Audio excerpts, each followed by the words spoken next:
Billions of tons of food are tossed into the trash every year for one single reason: our eyes are lying to us. In household freezers, millions of pieces of meat that are biologically safe are discarded simply because they no longer maintain their ideal red color.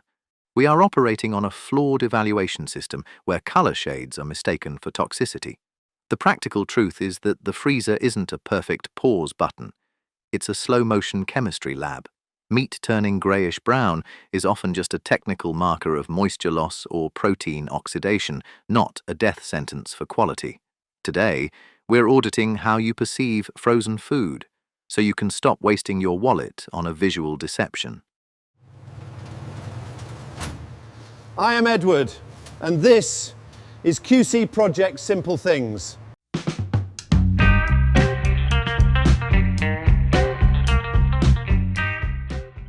Why do we have an instinctive fear of dark meat? The answer lies in the survival operating system installed by our ancestors thousands of years ago. Before freezers existed, humans were forced to use their senses as the only safety filter. A foul smell was a warning, sliminess was a suspicion, and color change was a red alert. Romans built underground ice cellars, and tribes used smoke and salt, not just to preserve, but to keep meat from falling into a discolored state, a sign they believed represented the presence of death. The practical truth is that we are inheriting an obsolete psychological legacy. The real turning point occurred in the late 19th century, when the meatpacking industry in Chicago began standardizing packaging. It was then that a new visual standard was established. Meat must be red to be fresh. The new insight you need to know is the bright red color you see in supermarkets is sometimes not the most natural state, but the result of maximum oxygen exposure to create oxymyoglobin. It wasn't until food chemistry dissected the source code of the protein myoglobin that we discovered a paradox. Meat can turn grayish-brown simply because it lacks oxygen or has a frozen structure, not because of bacteria. It took us centuries to understand that color is merely a chemical script, yet our brains are still running ancient software from the era of Roman ice cellars. To understand why meat changes color, let's first dismiss a classic misconception. The red liquid leaking from meat is not blood. It is myoglobin, a protein that stores oxygen in muscle tissue. The practical truth is that myoglobin is a chemical chameleon. It doesn't have a fixed color, but shifts its state based on oxygen exposure. When you cut fresh meat, myoglobin binds with oxygen to create oxymyoglobin, the brilliant red shade our eyes are programmed to perceive as fresh. But here is the source code of confusion. As oxygen levels drop or the protein structure shifts due to freezing temperatures, it transforms into metmyoglobin, reflecting light as grayish-brown. This color is merely a technical marker that the protein has changed its form, not a death sentence for quality or evidence of bacteria. From start to finish, meat color is simply chemistry disguised as appearance. And once it enters the freezer, this lab doesn't close. It just switches to slow-motion mode. Do not confuse staying safe with staying intact. The practical truth is that the freezer is not a time machine, it is a structural braking environment. When meat freezes, the 75% water content within the muscle fibers shifts states, and at that moment, a physical attack begins. The source code of degradation lies in the freezing rate.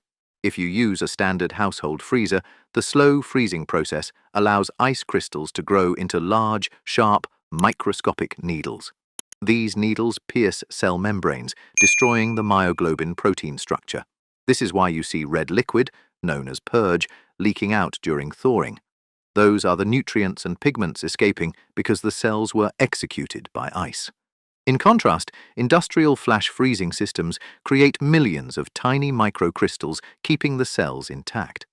Therefore, whether your meat looks aged or grayish after freezing is not just due to oxygen. It's the result of a structural physical failure. The freezer can lock down bacteria, but it cannot stop water from turning into a weapon that destroys your meat from the inside out. The meat in your freezer is far from being in a resting state. It is undergoing a structural invasion from within, driven by its largest component, water. In a standard home freezer, the cooling process occurs slowly, creating the perfect environment for ice crystals to form uncontrollably. The practical truth is that when the temperature doesn't drop fast enough, water molecules have sufficient time to bond into large ice masses with sharp geometric structures. Think of them as micro-weapons with high physical lethality. They don't just freeze the liquid, they directly puncture the protective lipid membranes and tear through the internal protein networks of the cells. The result is a forced structural overhaul, where once resilient biological walls are reduced to ruins under the pressure of ice, setting the stage for a total quality collapse the moment thawing begins. The source of degradation lies in a little-known physicochemical effect. As water freezes into pure crystals, the remaining components, salts and minerals, become highly concentrated. This sudden environmental shift triggers protein denaturation, stripping the muscle fibers of their ability to hold moisture. As a result, when you thaw it, the meat's structure has become a leaking floor. Oxygen penetrates deeper, and moisture escapes faster, leaving behind the dry, greyish patches we call freezer burn. This is a mechanical and physical chemical failure where the meat's appearance is executed by its own internal fluids. It may remain microbially safe, but in terms of structure and core value, it is no longer the same piece of meat you originally stored. Don't confuse an ugly piece of meat with a toxic one. The practical truth is that freezer burn has nothing to do with bacteria. It is the result of a physical process called sublimation. In the dry environment of the freezer, water on the meat's surface turns directly from ice into vapor and escapes, leaving behind air pockets. Imagine the meat's surface as a dry sponge. As moisture retreats, oxygen rushes in to fill those gaps, accelerating oxidation and turning the muscle fibers into dry, greyish, leathery patches. The bottom line is, freezer burn is a failure of quality, not safety. A freezer-burned piece of meat has simply lost its precious water and been over-attacked by oxygen. It may be bland, tough, and unappealing, but it is not rotten. The biggest kitchen mistake is looking at this parched appearance and sentencing the entire cut to the trash, when in reality you can often just trim off the dry parts and find perfectly good meat underneath. Appearance and safety do not always align. Don't wonder why the beef in your freezer turns grey much faster than the chicken next to it. The practical truth lies in the concentration of myoglobin, the colour protein we discussed. Beef is the champion of pigments, so when it shifts colour, the contrast is stark.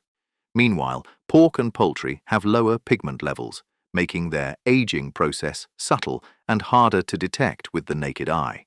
Beyond the meat type, there is a physical factor that dictates the speed of discoloration. Surface area. Compare a whole steak to a tray of ground meat. Ground meat is a preservation nightmare because the entire muscle structure has been broken down, creating millions of microscopic surfaces exposed to oxygen. This is why ground beef can turn brown overnight, while a steak maintains its red core. The bottom line is, if 2 packages of meat look different in your freezer, it doesn't mean one is bad. They simply started with different chemical profiles and physical structures. However, there is a common enemy silently manipulating all these factors: your packaging. Most of us make the mistake of believing that as long as the freezer is cold enough, the meat is safe. The practical truth is, temperature is only 50% of the game. The other 50% is how much oxygen you manage to keep away from the meat. The freezer may be cold, but the air inside it is the silent terminator of food quality. Wrapping meat loosely in thin plastic or regular bags creates deadly air pockets. Oxygen is the catalyst that triggers protein discoloration and turns fat rancid. Furthermore, leaky packaging creates an escape route for moisture, directly leading to freezer burn. The bottom line is, to protect your meat, you don't need a more expensive freezer, you need a better oxygen barrier. This is why vacuum sealing is the ultimate solution. It completely removes the enemy from the scene. If you don't have a machine, using a heavy-duty zip bag and squeezing out all the air is enough to make a massive difference for your wallet. Stop throwing money in the trash just because your meat looks off color. The practical truth is, greyish-brown is merely a change in physical state, not a death sentence for safety. If you only look at color to draw a conclusion, you are operating on a flawed evaluation system. The bottom line lies in distinguishing between safety and quality. A piece of meat grayed by oxidation or freezer burn might be perfectly safe microbially, but it has aged in flavor. When fats oxidize, they create compounds that taste like old cardboard or rancid oil. This is a palate issue, not a poisoning one. So when should you actually worry?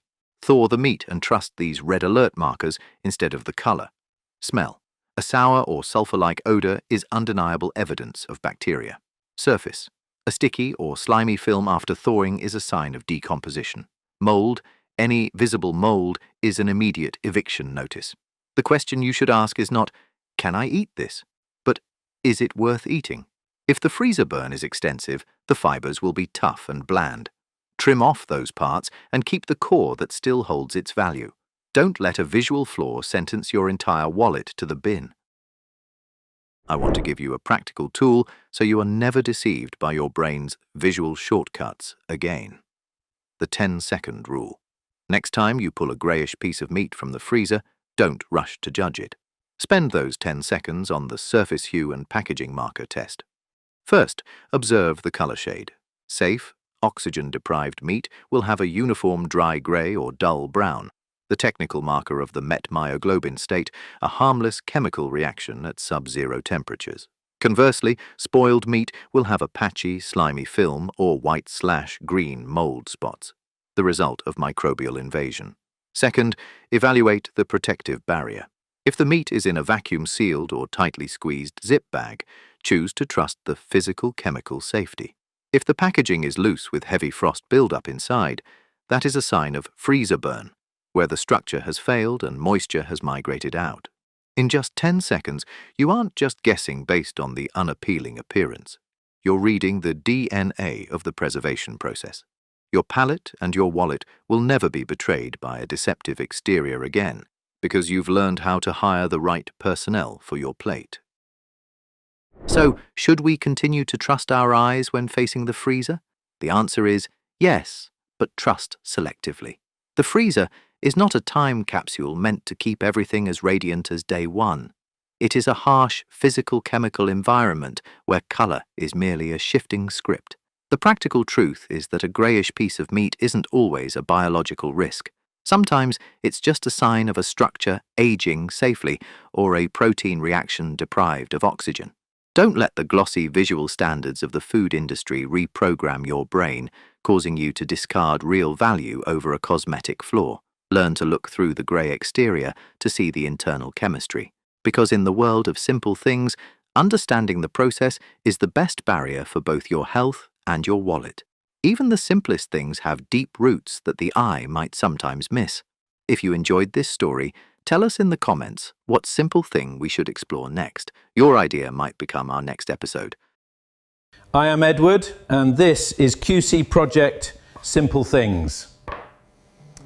Thank you for watching. Subscribe and turn on notifications so you don't miss the simple things in everyday life. Because what you see is never the whole story. There's always something deeper beneath the surface. See you in the next one.